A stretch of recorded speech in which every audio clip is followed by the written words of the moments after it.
And so, that's so. I mean, that's your biggest from a product bag and an opportunity bag. We're talking. I think it's huge. I think it's a huge chance to grow. But like, it's more of a culture issue, I think.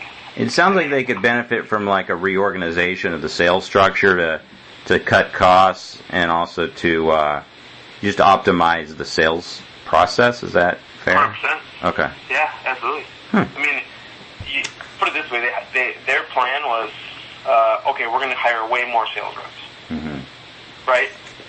Well, we all know that doesn't make any sense, right? You don't want you don't want to have more conversations. You want to have more quality conversations. Yeah. Right? So if they didn't burn through their really good reps who all have left by now, right? And what they did is actually just supported those reps, right? With, a more organized team underneath them. I mean, that 2% number you're saying in growth, I mean, I honestly say it could be 5%, 10%. Huh. And I mean, there's that much opportunity. I mean, there's law firms that still pay $10,000 a year for books. For books, okay. Wow. And when you were talking, we were curious about price, like the ability of the company, Thomson Reuters Legal Division in general, to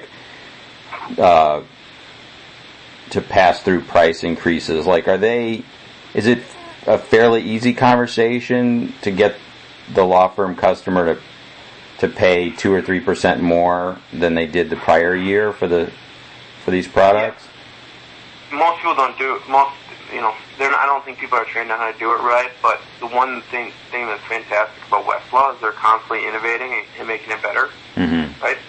And if you sit down and just say, look, there's a 3% year-over-year increase on this, because we are constantly making it better. Right? Like, we're taking that 3% capital that we're getting from the year-over-years, and we're making the product better. Right? So that you found in general they could achieve those types of 3% increases like on Westlaw, given that they have a good explanation for it. It's just a narrative, right? But if you go in and you just say, hey, there's a 3% year-over-year increase, people are like, screw you, right? How do you feel it averages out, like, for their customer base of Westlaw customers? Any ballpark on how, like, what the average type annual price increase is on that base? I never brought it up. Okay. But I never had issues with it, and I think mine was like close to 3 to 5. Oh, okay. Probably. Oh, okay. And that's a good thing. Westlaw is always kind of evolving and innovating, so there's a good story there if you know how to tell it. Yeah, you just got to tell that. Right, and I was just very upfront. I just said, hey, there's an increase every year because we're going to constantly make the product better. Right, and I just said, if you don't think that we're making the product better every year, then just call me and we can talk about it. And I never got any calls. So. A few years ago, there was an effort and this was described publicly by Thomson Reuters, but we didn't fully grasp like what it entailed. There was something called the Enterprise Technology and Operations Initiative. It sounded like it was an investment across the whole company to improve efficiency and upgrade technology. It began in 2016. Does this ring a bell for you? We were wondering, was this like a cost reduction program or a permanent use of capital? Any thoughts? Do you know any specifics around it?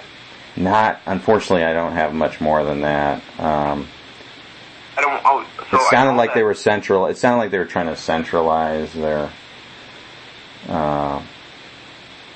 tech and operations.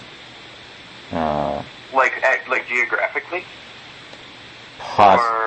Yeah, I don't. I'd probably be reaching too far. I'm not totally sure, but that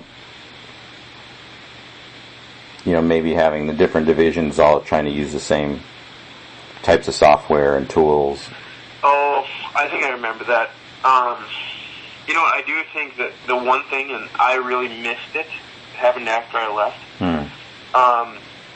There used to be thousands and thousands of Westlaw